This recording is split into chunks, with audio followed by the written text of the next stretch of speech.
미가서 5장을 보도록 하겠습니다. 1294면입니다. 1294면. 우리 1절부터 15절까지 교독을 하겠습니다. 1294면 미가 5장입니다. 딸 군대여 너는 때를 모을지어다. 그들이 우리를 에워쌌으니 막대기로 이스라엘 재판자의 뺨을 치리로다.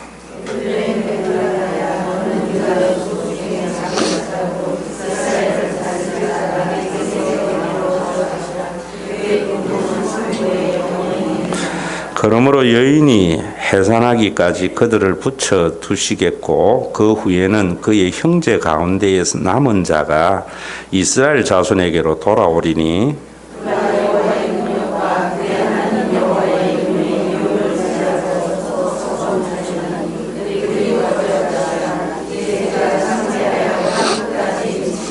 이 사람은 평강이 될 것이라. 아수르 사람이 우리 땅에 들어와서 우리 궁들을 밟을 때에는 우리가 7 목자와 8 군왕을 일으켜 그를 치리니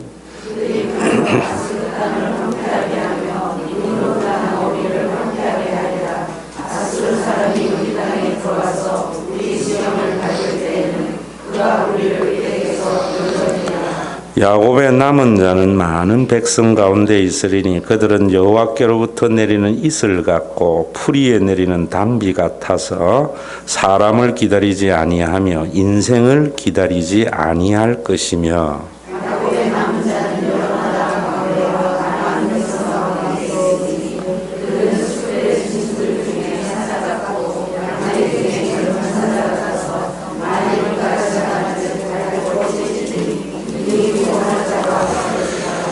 내 손이 내 대적들 위에 들려서 내 모든 원수를 진멸하기를 바라노라.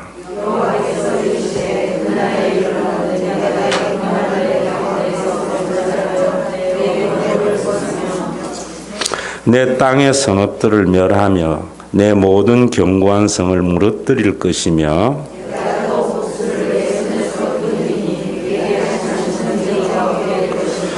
내가 내게 새긴 우상과 주상을 너희 가운데에서 멸절하리니 너희가 내 손으로 만든 것을 다시는 섬기지 아니하리라.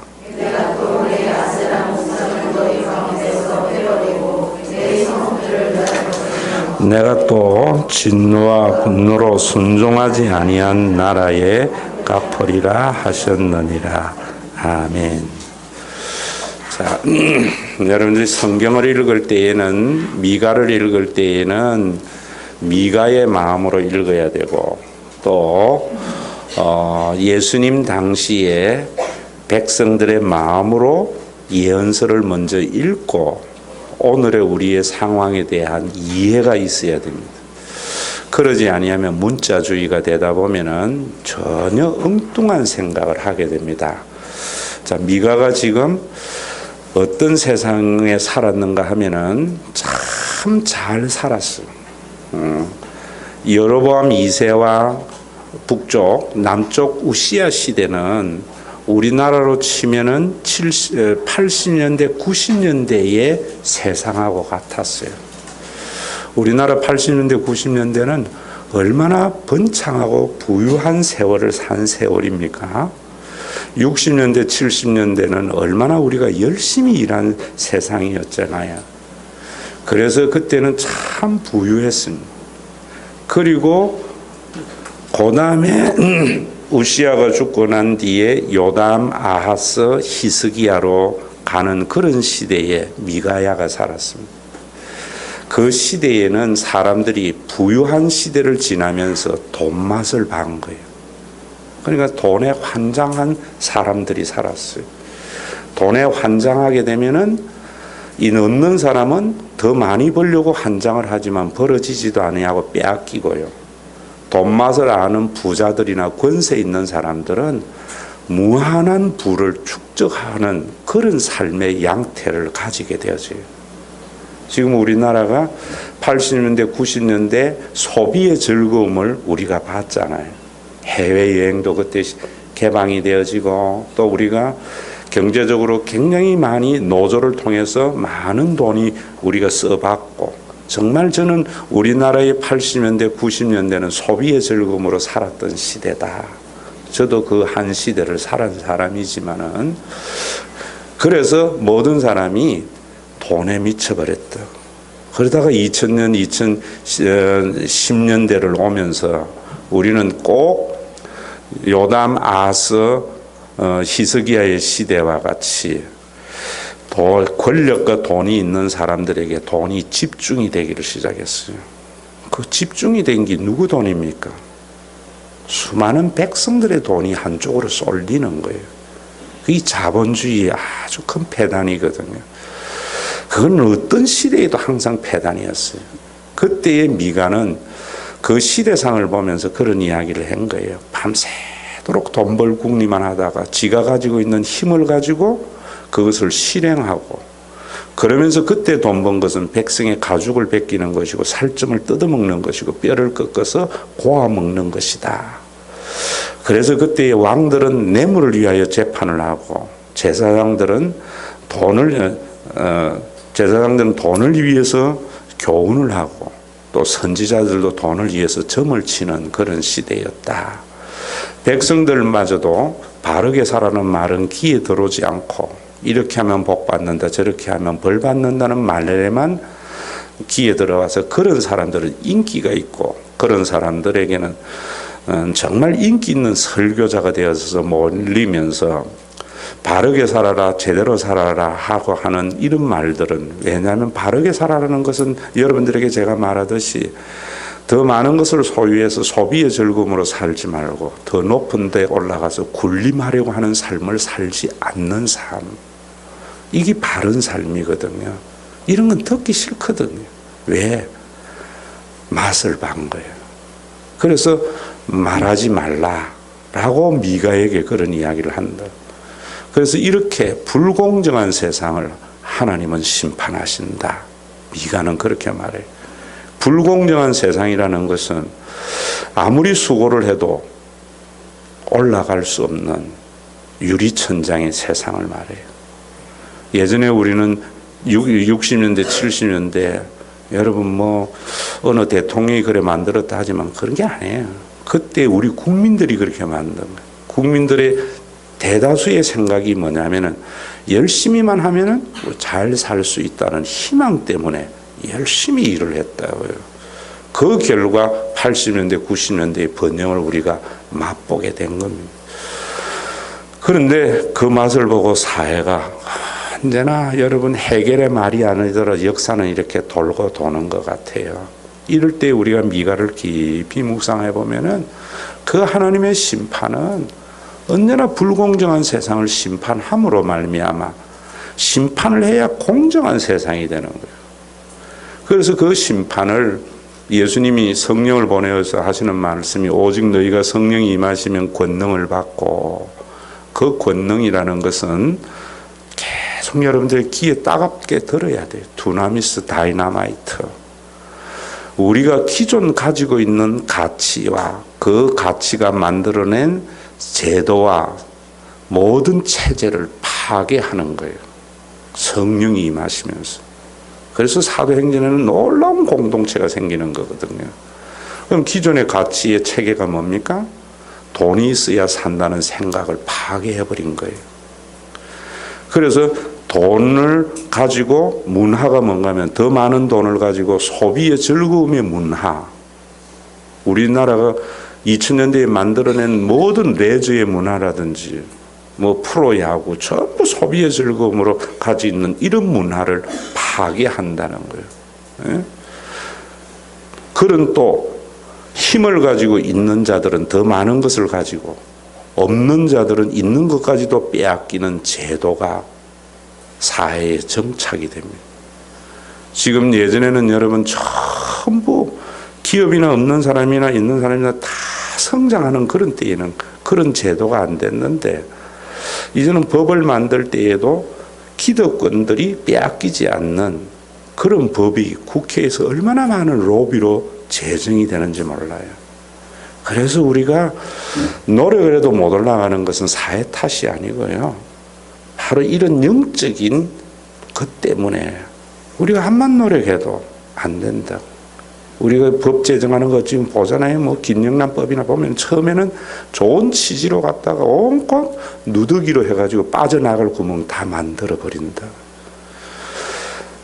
여러분, 이런 사회가 아직까지 하나님의 심판을 받지 않는 것은 제가 여러분들에게 말한 대로 그래도 없는 것보다 있는 것이 낫기 때문에, 저는 우리나라가 아직까지 이래 있는 것은 그래도 없는 것보다는 나라가 있는 게 낫거든요. 그런데 조금만 더 지나게 되면은 차라리 없는 게 있는 것보다 낫는 시대가 오면은 하나님이 심판하세요. 지금 우리가 그 소식을 김정은이 통해서 들리잖아요. 김정은이가 지금 핵실험 전쟁 연습하는 것은 하나님의 경고의 나팔이라고 저는 봐요. 경고의 나팔. 그래서 이 미가 시대에 그 말에 귀 기울이지 아니하고 아시리아와 바벨론에 이어서 이스라엘이 파멸당하거든. 그 여러분 1절에 보면은 딸 군대에 너를 때를 모을지어다 그들이 우리를 에워쌌으니 막대기로 이스라엘 재판장에 뺨을 치리라. 이 재판장은 왕을 말해요. 왕이 뺨을 맞는 수호를 당하게 되는 그런 일들이 일어날 거다. 미가가요 북쪽 이스라엘이 멸망이 당하기 전에 활동했는데 이 예언을 하고 난 뒤에 20-30년 후에 호세아 왕은 살만 에셀에게 감옥에 갇히고 포로로 끌려가는 비참한 일, 왕이 이방인에 의해서 뺨을 맞는 수호가 그대로 일어나게 되는 거예요. 남쪽 유다는 그로부터 720년에서 584년이니까 100몇십 년 이후에 역시 시드기야는 갈고리에 코를 깨가지고 바벨론으로 잡혀가고 수많은 사람들이 잡혀갈 때에 어떤 사람들만 예루살렘에 남는가 하면 가장 못 배우고 천한 사람들, 배우고 똑똑한 사람들은 다 포로로 잡혀가 버렸다. 이걸 미가가 지금 보고 있는 거예요. 우리는 그것이 역사에서 일어난 것을 아는 사람들이거든요. 그렇기 때문에 우리는 더 확실히 그 말씀을 믿을 수 있는 거예요. 그런데 그 심판만 말하는 것이 아니라 그 심판 이후에 미가가 보니까 환상이 어떤 환상을 받는 거예요. 베들레헴 에브라다야 너는 유다 족속 중에서 작을지라도 이스라엘 다스릴 자가 내게로 나올 것이라. 그의 근본은 상고에 영원에 있느니라. 태초에 말씀이 계시니라. 상고 영원에서 우리 속에 예수 그리스도가 올 것을 말하거든요. 그래서 베들레헴 에브라다야 할 때에 에브라다는 오늘 아침에도 말씀을 드렸지만 에브라시라고 하는 창세기의 옛 지명이라고요. 거기에는 야곱은 이스라엘의 조상입니다. 12지파의 아버지. 그렇기 때문에 이스라엘을 지칭할 때에는 언제나 야곱이라고도 이야기하고 이스라엘이라고도 이야기해요. 야곱이 가장 사랑하였던 여인이 라헬이라고요. 그 라헬이 베냐민을 낳다가 죽는다. 그래서 그 땅을 슬픔의 땅, 통곡의 땅이라고 합니다. 그 슬픈 역사가 가지고 있었던 그 베들레헴에서 너희의 다스릴 자가 난다. 그래서 마태복음에도 여러분들이 손을 여기 두고 마태복음을 한번 펴보세요. 손을 여기 두고 예수님이 바로 이 미가의 말씀을 가지고 말했고 또 마태는 이것을 가지고 예수님의 오심에 대한 설명을 하고 있는 것이라고요. 여러분 그 마태복음 2장 6절에 보면은 또 유대 땅 베들레헴아 너는 유대 고을 중에 가장 작지 않냐 내게서 한 다스리는 자가 나와서 내 백성 이스라엘의 목자가 되리라 라고 말을 하고 18절에 보세요. 17절에 와보면은 이에 선지자 예레미야를 통하여 말씀하신 바 예레미야가 31장 15절에 말했다고요. 성경을 읽을 때 여러분 거기에 기억해놓은 람 앞에 기억이라는 것은 그 밑에 가보면은 구약의 인용인 것을 말하고 있어요. 라마에서 슬퍼하며 크게 통곡하는 소리가 들리니 라헬이 그 자식을 위하여 애곡하는 것이라. 그가 자식이 없으므로 위로받기를 거절하였다. 그 무엇으로도 위로할 수 없었던 라헬의 통곡의 땅, 그 베들레헴에서 난다는 것은 예수님이 이 땅에 오실 때에 그 무엇으로도 위로받을 수 없는 슬픔과 통곡의 이 땅에 하나님께서는 메시아를 보내어 주실 것을 말해요. 그러면서 다시 미가서에 오면은, 새벽에는 자세히 여러분들에게 말씀을 못 드렸지만은, 베들레헴의 에브라다에 너는 유다 고을 중에 가장 작을지라도 이스라엘 다스릴 자. 여기 이 다스릴 자라는 말도 여러분 영어 성경이나 원문 이런 걸 보면은 의미가 잘 드러나는데 우리나라 말에는 참 잘 안 드러나요. 룰러 오브 이스라엘이라면은 이스라엘을 다스리는, 통치하는 자 이럽니다. 그러나 룰러 인 이스라엘 하면은 이스라엘 가운데에서 목양을 하고 그들과 함께 살아가는 지도자라고 말을 해요. 얼마 전에 정치권에서 그런 이야기를 했다고요. 어떤 한 사람이 정치는 하지 않고 통치를 한다고. 이 말이에요. 이 말씀이. 여러분, 세상의 모든 재앙은 구궁공절에서 백성을 통치, 위에 군림한 그것이 그 고통과 슬픔의 땅으로 변화된 거예요. 그래서 자기가 원하는 위대한 사역, 피라미드를 짓고 왕궁을 짓고 큰 프로젝트를 행해요. 그런 사람을 우리는 영웅이라 그래요. 그런데 하나님께서 보내어줄 메시아는 너희들 가운데에서 너희들과 아픔을 같이 하면서 너희들을 목양하고 목축하는, 너희를 안아서 기르는 어머니와 같은 그런 다스릴 자라는 말이에요. 이런 자가 온다는. 그런데도 오늘도 이 말씀의 의미를 모르고 교회는 더 많은 힘을 가지고 더 큰 일을 행하는 목사를 위대한 목사라 생각해요. 또 대통령을 뽑고 국회의원을 뽑을 때에도 큰 힘을 가지고 세상에 군림하는 우리 민족을 만들 영웅을 기다려요. 그렇게 되면은 우리가 앞에서 보았듯이 예루살렘은 피로, 시온은 죄악으로 가득 찬 도시가 돼요. 예수님이 만드신 하나님의 나라는 그런 나라가 아니에요. 예수님은 언제나 우리 속에 우리와 함께 연약함을 친히 경험하시고 우리의 병고를 아시고 우리의 인간의 제한성을 아시는 그 하나님, 그분이 통곡의 땅에서 와서 이 땅을 기쁨으로 변화시키는 복음, 유앙겔리온이라고 이야기해요. 바울이 이걸 그리스도의 구원에서 체험하고 수많은 말들에게 의미를 부여했어요. 그런 걸 가지고 사전 찾아가 이야기해버리니까 기독교는 하나의 이론과 정보 전달밖에 안 된 거예요. 여러분, 그래서 그 뒤에 보면은 여러분 3절에서부터 보면은 그러므로 이 탄생왕의 결과를 말해요. 메시아가 온 결과, 그가 여호와의 능력이라. 하나님의 능력은 섬김의 능력이고 종의 능력이에요. 거듭나게 되면 종의 덕목이 얼마나 고귀한지를 알게 됩니다. 그래서 사도행전 빌립보의 복음을 전할 때에 빌립보라는 도시, 우리 교회에서 여러분들이 과거에 12년도에 제가 빌립보서를 다 강해를 했는데 다 잊어버렸을 거예요. 참 너무나 아까워요. 요한복음을 제가 또 새롭게 하는데 7장까지 옛날에 한 걸 다시 한다고요. 그 빌립보서를 여러분 보시면 빌립보라는 도시는 왜 빌립보가 됐는가 하면은 BC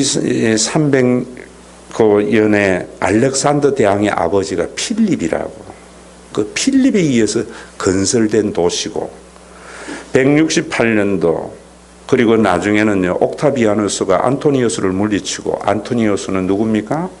클레오파트라의 애인이에요. 애인에게 애기해를 선물로 주었던 아주 천하의 한량이면서 멋있는 사람이, 그를 물리치고 옥타비아누스가 대권을 잡고 그 로마의 그 군인들의 공신을 빌립보에서 살게 한 것들이에요. 그러니까 로마는요, 굉장한 시민권으로서의 특권을 가지고 있었어요. 로마의 시민권을 가지는 순간 세금을 내지 않습니다. 로마의 시민권을 가진 자는 황제에게 직접 상소해서 재판을 받을 수 있는 권리를 가지고 있어요.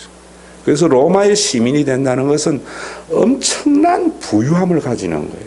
특권을 가지는 거예요.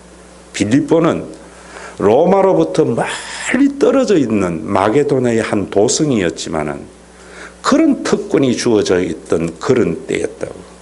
로마는 팍스 아메리카 로마라고 하는 힘을 최고의 덕목으로 가지고 있었던, 힘만이 이 세상에 평화를 가져온다고 하는 그런 가치관을 가지고 있었던 거예요. 그래서 절대의 힘을 가지고 절대의 평화를 유지했던 로마의 시대였다고.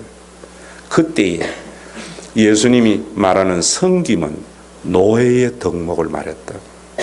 그래서 바울이 가서 예수 그리스도가 가장 적은 고을, 이제는 백성에 군림하는 그런 지도자가 아니라 그들과 함께 울며 웃는 그런 지도자를 이야기할 때에 로마 사람인 우리가 받지 못할 풍속과 행위를 전한다, 이랬다고.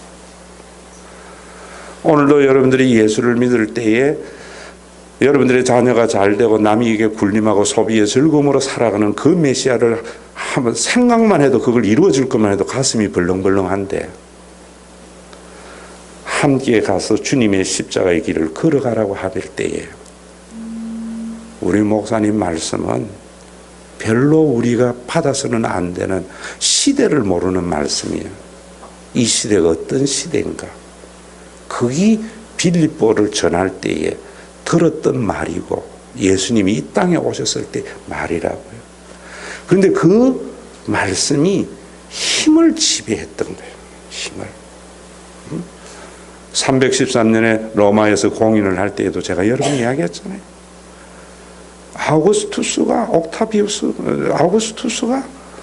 콘스탄티누스가 고민한 거예요. 알렉산더 지역에요, 패스트로 인하여 수많은 사람들이 죽어갈 때에,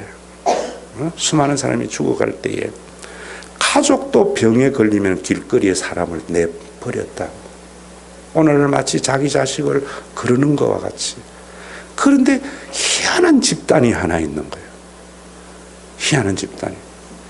나하고 완전히 상관이 없는데도 자기 교회에 교인이 있으면 그 병에 걸리면은 자기가 죽을지라도 그 사람을 끝까지 간호하는, 정말 세상에서는 볼 때 저런 바보가 어디 있나, 이런 어리석음의 한 모습이 콘스탄티누스기에 들어왔다고요.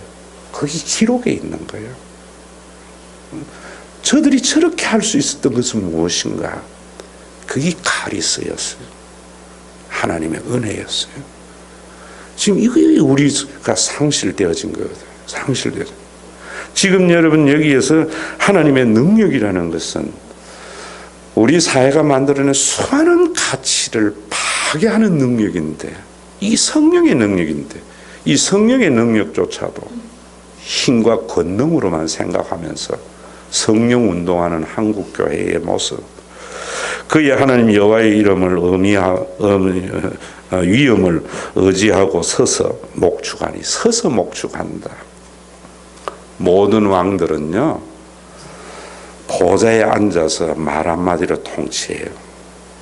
그런데 목동은 그들 가운데 서서 잔잔한 물가로 인도해가요. 제일 앞에 목자가 피리를 불면은 그 우두머리의 양은 그 피리의 소리를 듣고 따라가고, 또 그 우두머리 양이 애를 하면은 그 다음에 있는 양들이 그 우두머리의 양을 듣고 목자를 따라가면은 잔잔한 물가 푸른 초장에서 편안히 눕는 이런 일들이 일어나는 것이 목동과 메시아의 시대를 말하는 거예요. 여러분, 우리가 이야기가 그런 거예요. 성경의 이 말씀을 목사님은 바르게 증거하면은 장로님들과 권사님들과 구역장들은 그 말씀을 알아듣고 교인들의 알아들은 말을 이야기하고 그 다음 사람들 또 알아들은 말을 이야기해서 우리가 한 방향으로 가게 될 때 잔잔한 물가, 푸른 초장에 우리가 실만한 물가에 심이 일어나는 아름다운 역사가 요한복음 10장에 있는 그 말씀이 오늘 너희 가운데 서서 목축한다. 이런 말씀이에요. 이런 말씀. 근데 사람들은 통치를 원해요. 그래서 5절에 보면은 이 사람은 평강이다. 그 사람이 곧 평화라고 말하고 있어요. 그래서 6절에 보면 그들이 칼로 아수르 땅을 황폐하게 하리니 니므롯 땅의 의기를 황폐하게 하리라. 그 앞에 5절에 나오는 사람들, 아수르 사람들이 우리 땅에 들어와서 우리의 궁들을 밟을 때 그들이 칼로 아수르 땅을 황폐하고 니므롯은 바벨론을 말하는 별칭하는 지칭이에요.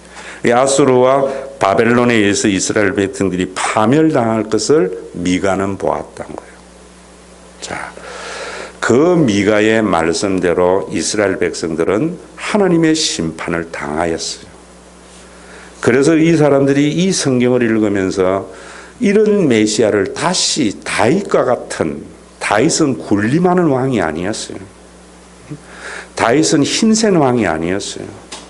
그래서 다윗이 메시아의 표상이라고 하는데 한번 보세요. 여러분, 다윗을 굉장히 각색해서 소설을 쓰듯이 설교하는 것들이 많은데 다윗은 자기의 오른팔인 요압이요, 자기에게 끝까지 손톱에 가시 노릇을 해도 그에게 한 번도 보복하거나 자르지 않았어.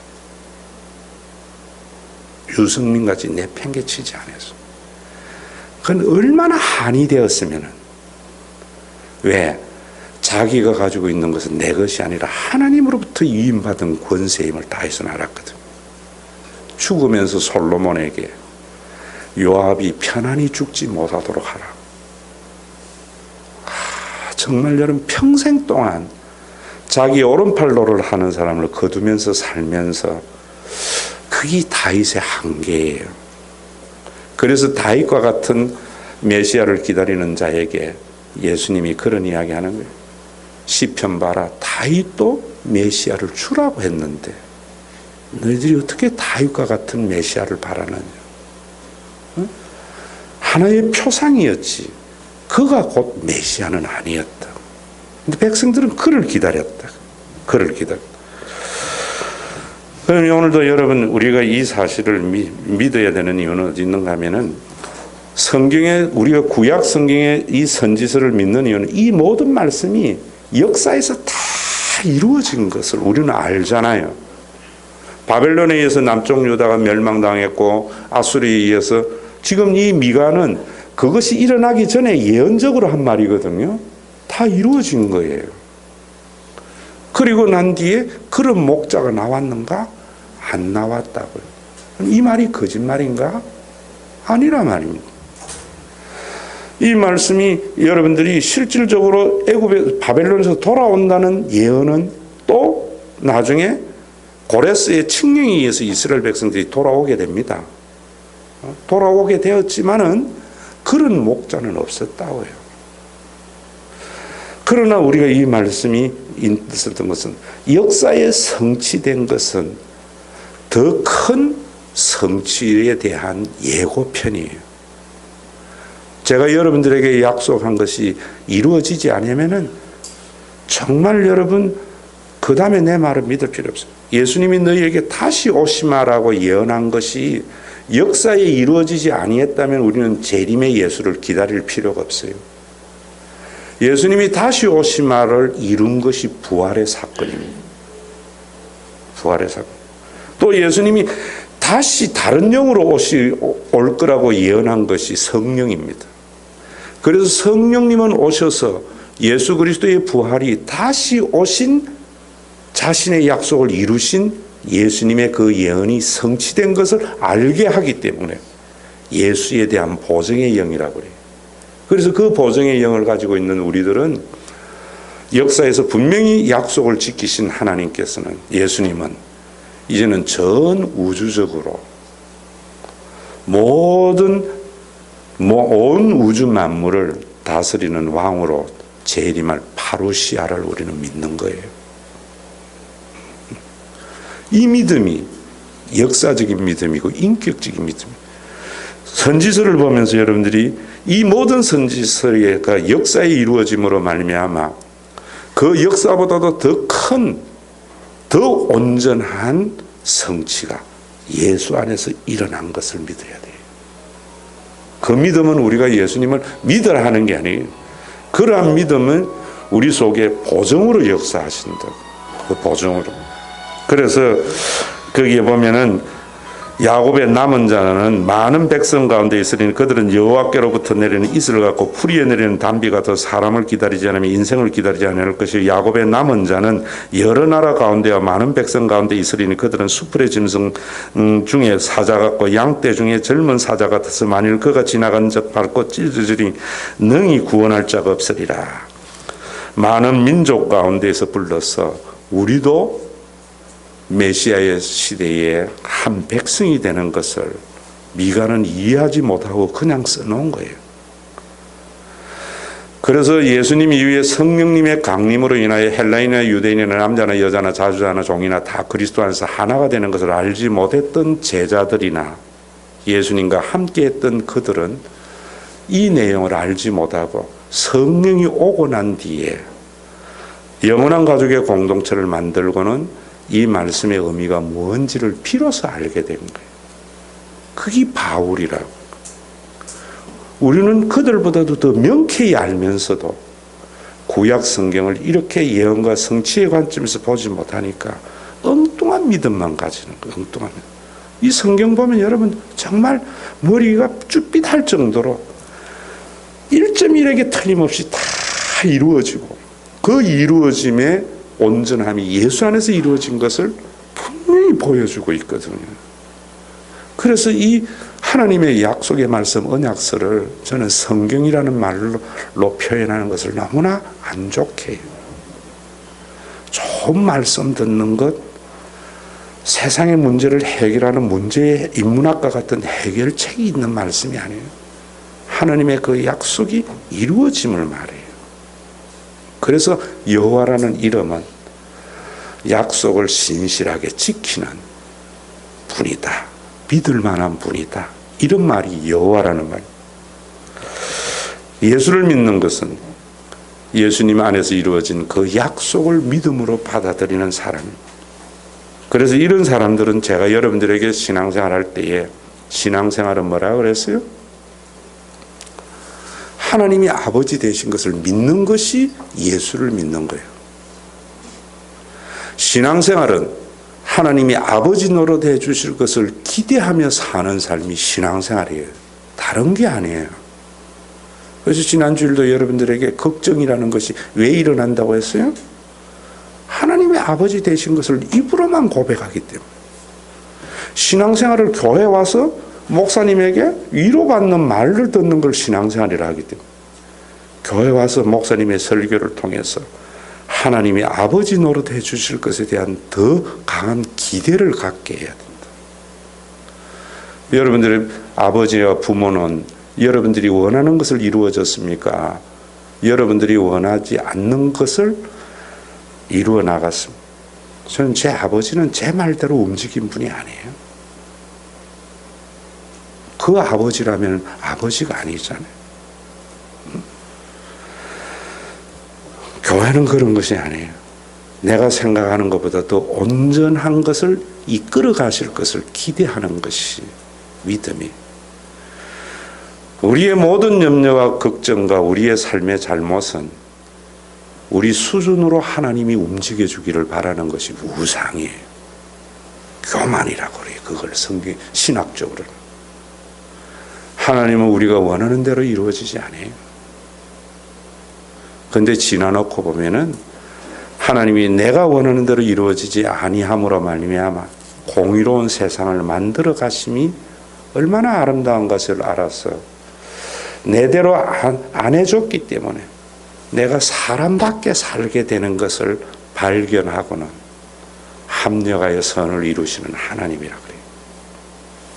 여러분, 지난날의 삶을 돌이켜보면서 고진감래가 아니고 그 고난을 통해서 내가 인간된 것을 감사할 수 있어야 돼요. 우리가 이런 부분이 너무 없는 것 같아요. 너무 없는. 여기에 보면은, 그래서 거기에 보면은 다시 남은 자는 어떤 사람들이냐 하면은요, 7절에 보세요. 야곱의 남은 자는 백성 가운데 있으리니 그들은 여호와께로부터 뭐라고요? 내리는 이슬을 갖고, 그 다음에 뭐라고요? 풀이에 내리는 단비 같아서. 여러분, 풀이에 내리는 단비와 내리는 이슬은 뭡니까? 만물의 생명을 가져다 주는 이슬이에요. 우리 남은 자들은 어떤 자들인가? 우리 때문에 세상이 살맛나는 세상이 되는 거예요. 교회가 존재하기 때문에 사람들이 살맛나는 것이 돼야 돼요. 그런데 우리는 교회조차도 크고 멋있는 일을 하고 의로운 일을 하는 곳이라 생각해요. 아닙니다. 여러분.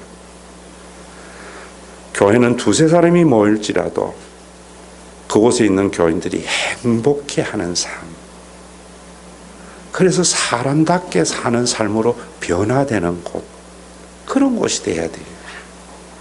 예전의 교회는 그랬어요. 참 얼마나 멋있는 말이에요. 이 말씀도 여러분 참 우리에게, 아브라함조차도 그렇게 이야기하잖아요. 우리는 많은 민족이 너로 인하여 복을 받을 거리라고. 내 때문에 많은 사람들이 복을 받는 삶이 예수 믿는 삶입니다. 예전에 평양거리에 가장 유명했던 조폭이 김익두였어요. 예전에 물동이 읽어가면 김익두 만날까 봐 겁난대요.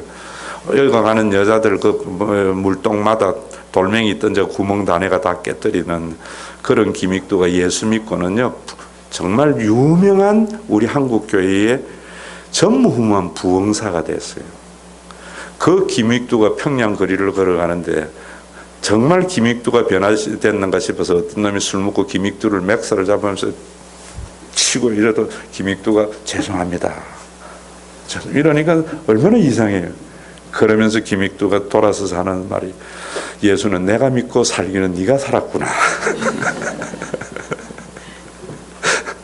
우리 속에 그런 게 있어요. 그런데 지금도 우리는 내가 힘이 없어서 보복 못하는 걸 예수 힘 빌려가 보수가 꼭 하려는 게 얼마나 많아요.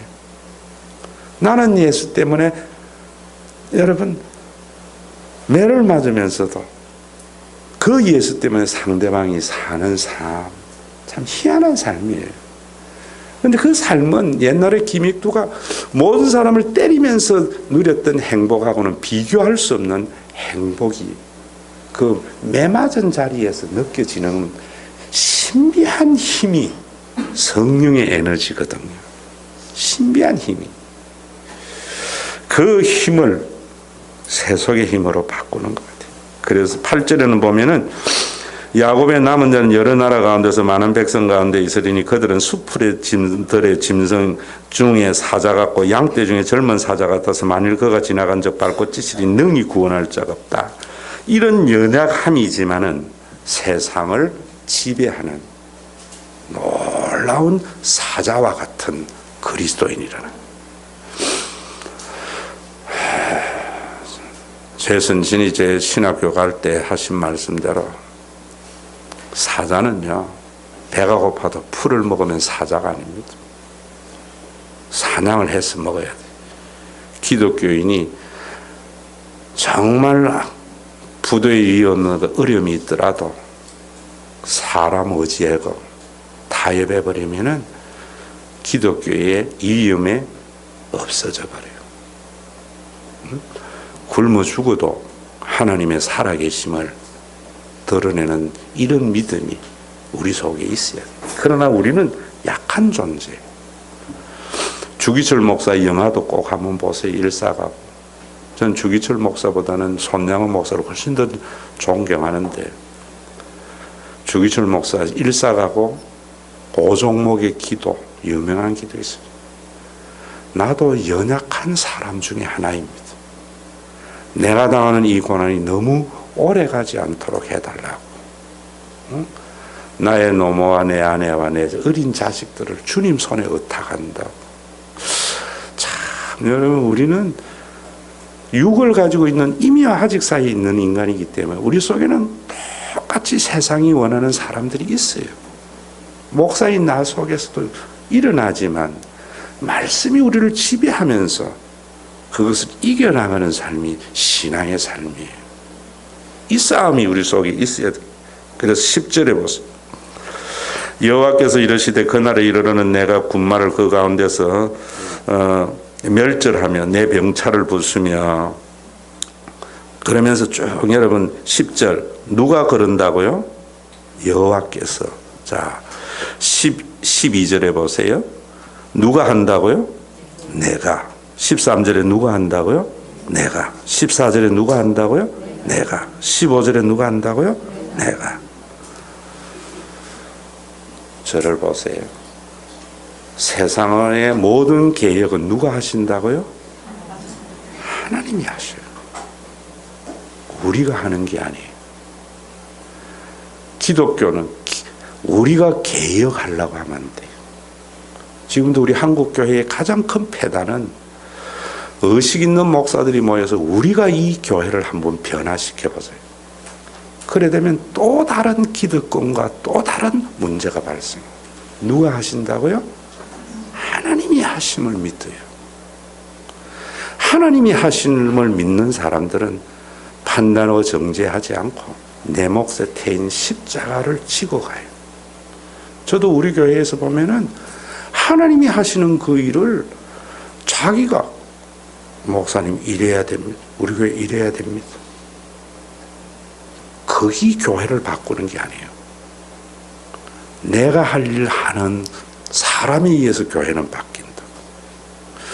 우리 교회도 목사님 새벽 기도에 낮 예배에 출석하는 것보다 더 많은 사람을 우리가 한번 바꾸고 해봅시다가 아니에요. 내가 그 자리에 앉아 있는 한 사람에 의해서 바뀌어져요. 뒤에 보면은 여러분 이스라엘의 정하는 친히 하나님께서 다른 나라를 정복하고 우상을 멸하고 순종하지 않는 자를 심판하는 그 모든 주체는 내가예요. 내가. 오늘도 우리 속에 정말 여러분 다른 사람은 전부 변할지라도 내 믿음 끝까지 지켜나가는 사람이 우리 신과 회복 있는 교회의 교인이 돼야 돼요. 혁명가가 되지 마십시오. 우리나라 정치인들 자신이 우리나라 정치를 한번 바꾸려고 했던 분은 늘 철수하고 있잖아요. 하나님이 하실 것을 보면서 내가 할 몫을 해나가면은 하나님이 하셔요. 난 그분에게 꼭 해주고 싶은 일입니다. 왜 네가 하려고 하나? 타협하지 않고 내 길 걸어가다 보면은 변화와 역사는 하나님이 해나가실 것인데, 수많은 교회들이 얼마나 많은 구호와 얼마나 많은 정의로운 캐치프레이즈를 내세우지만 절대로 그건 전시행정으로 일어나는 게 아니에요. 전시행정. 말씀을 깨달으면서 내가 내 몫에 태인 십자가를 한 사람 한 사람마다 치고 갈 수 있도록. 그래서 우리 새벽 기도의 뒤에 이제 또 보면은 우리의 무기는 칼이 아니에요. 말씀이에요. 하나님의 나라의 운동은 말씀이 무기라고요. 그 말씀이 살아있는 검이 되어서 심령 골수를 쪼갠다고 했어요. 그 말씀의 주체인 예수를, 십자가의 도를 전파하실 나름이에요. 내가 쪼갤 수도 없어요. 성령님만이 하시는 거예요. 오늘도 고난주간 맞이하면서 정말 이런 세상 속에 우리가 절망하고 좌절하지도 아니할 것은, 여러분, 주님이 부활로 재림하신 그분께서 분명히 우리 가운데 파루시아 오셔서 해됨도 없는 상함도 없는 그 하나님의 나라가 분명히 이루어질 거예요. 그 이루어질 그때까지 우리는 교회가 좀 더 해됨도 없는 상함도 없는 그런 교회가 되려면은 그러한 교회가 되자. 율법주의입니다. 누가 하기를 기다려요? 하나님이 하시도록. 모든 사람이 그 길 걸어갈지라도 나는 내 자리 지키는 한 사람, 그 사람이 필요한 거예요.